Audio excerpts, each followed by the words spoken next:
Business News tonight. Thank you so much for watching. Minister for Gender, Labour and Social Development, Betty Amongi, has asked financial institutions to ease the process for women to access credit as a means of trade facilitation. She was launching the inaugural Women Economic Empowerment Initiative in Kampala. Despite the presence of 24 million bank accounts in Uganda, only 24% of women-owned accounts are granted loans, yet women have higher capacity to offer more return on investments compared to their male counterparts. The Minister for Gender, Labour and Social Development, Betty Amongi, wants financial institutions to ease the loan acquisition process.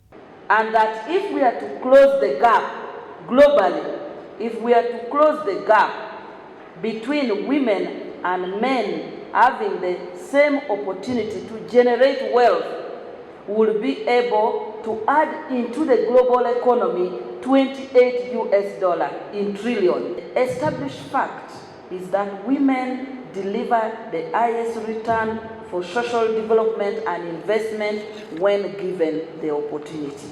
The financial sector players say that women have not been empowered at higher positions of leadership. Out of 19,362 people in the banking sector, 52% are women. The women's participation in leadership and decision-making at all levels of government and society. For this growing wave of change to continue, women must have support and opportunities available throughout their careers. Firms need to understand women's challenges and create a system where women can transition to senior leadership. My message to my fellow women is, whenever you step into a room and you are the only woman or person of color, do not shrink. The UNDP Country Director Elsa Atafa says, despite tangible progress made by the Uganda government to uplift women, there is still limited investment space for women who are still operating in small-scale businesses. The first one is the investment gap. The investment gap. Due to infrastructure gaps, women lack facilities for training. And I know our sister spoke about mentorship and coaching and other things when she was speaking.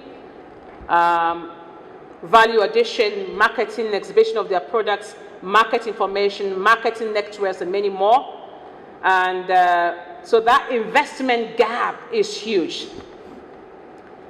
These services can be strengthened with better planning, coordination, and investment into functional value chains that target women businesses. So, according to the World Bank, it will take the world 300 years to close the gender disparity gap.